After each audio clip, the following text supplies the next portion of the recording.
આજથી લગભગ 6 મહિનાથી પણ વધુ સમય પહેલા વિછિયામાં ઘનશ્યામ રાજપરા નામના વ્યક્તિની હત્યા કરવામાં આવી હતી. મરણ જનાર વ્યક્તિ કોળી ઠાકોર સમાજમાંથી આવતા હતા અને જે સમયે જે આરોપીઓ હતા એ પકડાયા અને તેમને રિકન્સ્ટ્રક્શન માટે લઈ જવામાં આવી રહ્યા હતા. તે સમયે તેમનો વરઘોડો કાઢવાની માંગ સાથે મોટી સંખ્યામાં કોળી ઠાકોર સમાજના લોકો ત્યાં પહોંચી ગયા હતા. ત્યાં તેમને પોલીસ સાથે ઘર્ષણ તથા પથ્થરમારો પણ થયો હતો અને કેસ કબાડા અને ઘણું બધું થયું હતું. જે બાદ આ કેસ જે છે એ શાંત થઈ ગયેલો હતો. પરંતુ આ શાંત થઈ ગયેલો આ મુદ્દો ફરી ઉકળ્યો છે, કારણ કે જેલમાંથી બહાર આવેલ હત્યારાએ બહાર આવતાની સાથે જ ફરી હત્યાની ધમકી આપી છે. કોને અને શું ધમકી આપી, બધી જ વિગતો મેળવી અહેવાલમાં. જય હિન્દ. BSN TV ન્યૂઝ પર આપની સાથે હું છું નિધિ ગઢવી. વિછિયામાં ઘનશ્યામ રાજપરાની હત્યાનો મુદ્દો ખૂબ ઉકળ્યો હતો. તે બાદ કોળી ઠાકોર સમાજના યુવાનો પર જે કેસ કરવામાં આવ્યો હતો તેને પરત ખેંચવાને લઈને પણ ખૂબ વિરોધ થયો. ગુજરાત બંધની ચીમકી અપાયા બાદ આ લોકોને મુક્ત કરવામાં આવ્યા હતા. જે બાદ આ કેસ શાંત થઈ ગયો હતો, પણ હવે ફરી આ કેસમાં ગરમાવો આવ્યો છે, કારણ કે જામીન પર બહાર આવેલ હત્યારાએ ફરી હત્યાની ધમકી આપી છે. તેણે કોને અને શું ધમકી આપી છે તે જાણવા માટે અમે સામાજિક અગ્રણી બ્રિજરાજ સોલંકી સાથે વાત કરી, ત્યારે તેમણે આ અંગે શું ખુલાસા કર્યા એ સાંભળો. જી બ્રિજરાજભાઈ, વિછિયાથી જે વિગતો સામે આવી રહી છે તે મુજબ જે ઘનશ્યામ રાજપરાની હત્યાના જે આરોપીઓ હતા એ અત્યારે જેલમાંથી બહાર આવ્યા છે અને બહાર આવીને ફરી તેમણે ધમકી આપી છે. તો એ જાણવું છે આપની પાસેથી કે તેમણે કોને અને શું ધમકી આપી છે. જી બેન, સૌપ્રથમ તો આપે જે આ મુદ્દો ઉઠાવ્યો એ બદલ ખૂબ ખૂબ આભાર વ્યક્ત કરું છું. અને સાથોસાથ બોટાદ જિલ્લાનું કાણિયાડ ગામ અને નિલેશભાઈ રાઠોડ નામનો વ્યક્તિ જ્યારે વિછિયામાં જે પ્રકરણ બન્યું હતું ત્યારે તે ત્યાં હાજર હતો અને 92 જણા ઉપર જે કોળી સમાજના છે અને નિર્દોષ વ્યક્તિઓ છે તેના ઉપર જે ખોટી 307 ની જે કલમો લગાડવામાં આવી છે પોલીસ તંત્ર દ્વારા, એમાં આના એક વ્યક્તિ નિલેશભાઈ રાઠોડ ઉપર એક ફોન આવે છે અને એ ફોન જે સ્વર્ગીય ઘનશ્યામભાઈ રાજપરાની જે વિછિયામાં હત્યા થઈ તેના હત્યારાઓ જે જામીન ઉપર અત્યારે બહાર છે એમનો ફોન આવે છે અને એમને કહે છે કે તું કેમ વિછિયા ગયો તો, તને પણ મારી નાખવાનો છે, તું ગામ મૂકીને જતો રહેજે. ત્યારે અમારા આગેવાનો બોટાદ SP સાહેબને મળ્યા અને FIR પણ કરાવી છે. અને અમારી એક જ માંગ છે કે નિલેશભાઈ રાઠોડ અને સમગ્ર પરિવારને પ્રોટેક્શન આપવામાં આવે. તાત્કાલિક ધોરણે આ જે આરોપીઓ છે, ગુંડા વ્યક્તિઓ છે, જે મર્ડરરો છે, એમના જામીન રદ કરવામાં આવે અને સાથોસાથ એમની ઉપર કડકમાં કડક કાર્યવાહી કરીને એમને જેલમાં ફરી એકવાર મોકલવામાં આવે. અને બ્રિજરાજભાઈ, તમે કહી રહ્યા છો કે નિલેશભાઈને આ રીતની ધમકી મળી છે, તો એમાં બીજા પણ ઘણા બધા લોકોની ઉપર આ જે કેસ છે થયો હતો, તો અન્ય કોઈ લોકોને આ પ્રકારની ધમકીઓ મળી છે કે કેમ? નિલેશભાઈ રાઠોડ છે અને જે આ ધમકી આપનાર વ્યક્તિ છે જે જામીન ઉપર અત્યારે બહાર છે ઘનશ્યામભાઈ રાજપરાના હત્યા કેસમાં, બંને એક ગામના હોવાથી નિલેશભાઈ રાઠોડને એમણે ફોન દ્વારા કોલ રેકોર્ડિંગ પણ SP સાહેબને સંભળાવ્યું છે, પોલીસ સ્ટેશનમાં આપ્યું છે. એટલે હાલ પૂરતી તો અત્યારે નિલેશભાઈ રાઠોડને ધમકી આપવામાં આવી છે અને અમે FIR પણ નોંધાવી દીધી છે. જી. અને આગળ તમે જે ફરિયાદ નોંધાવી છે તેમાં આગળ શું કાર્યવાહીની બાંહેધરી તમને આપવામાં આવી છે? જી, FIR લીધી છે અમે.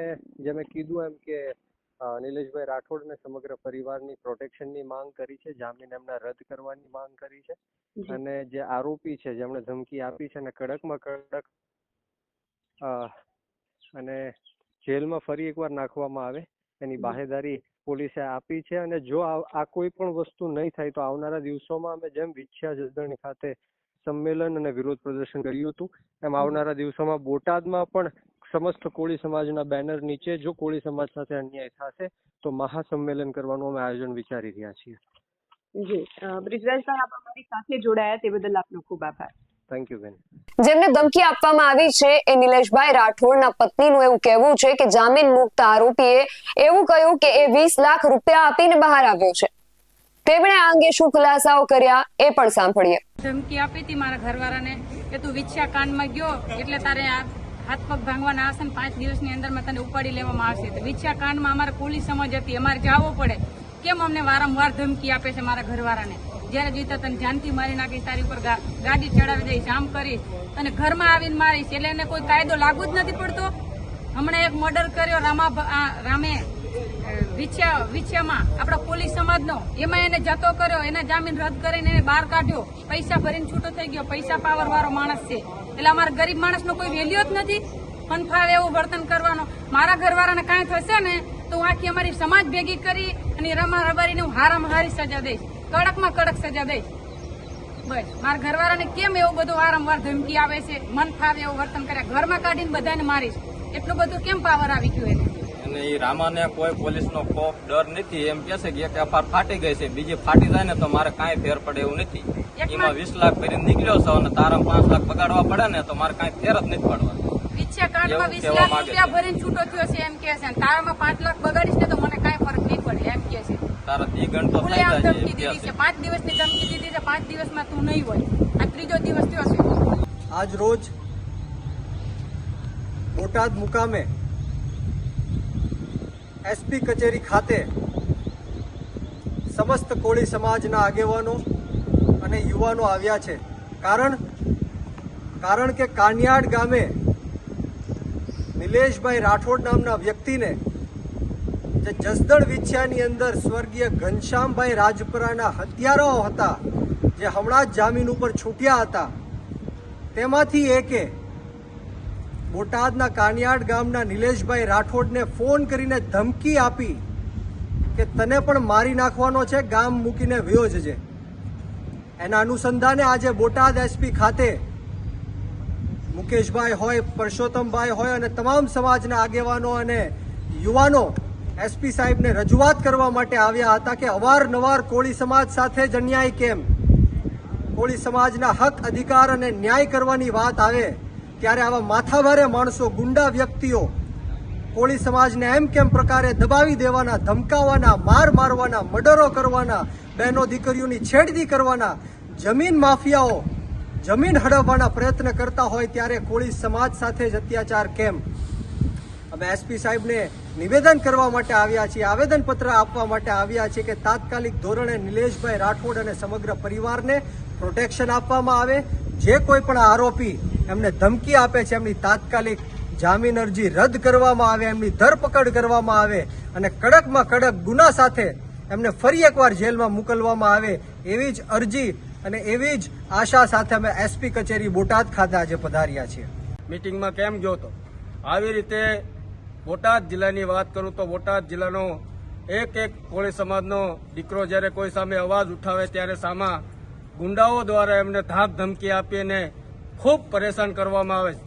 આજે અમે એસપી સાહેબને મળવા આવ્યા છીએ ત્યારે અમારા અને બધા સમગ્ર આગેવાનો વિજાસભાઈ હોય, મુકેશભાઈ હોય તથા એની ટીમ દ્વારા એસપી સાહેબને અમે ખૂબ રજૂઆત કરવામાં આવેલ છે કે આગામી દિવસોની અંદર જે કોળી સમાજના દીકરાઓ અને દીકરીઓ પર જે અત્યાચાર થઈ રહ્યા છે ત્યારે પોલીસ દ્વારા અમે વારંવાર કહેવામાં આવી છે, વારંવાર રજૂઆત કરવામાં આવી છે, ત્યારે અમને એક જ જવાબ મળે છે કે અમે કામગીરી કરીએ છીએ, અમારે બીજો કોઈ કામ હોય કે નહીં.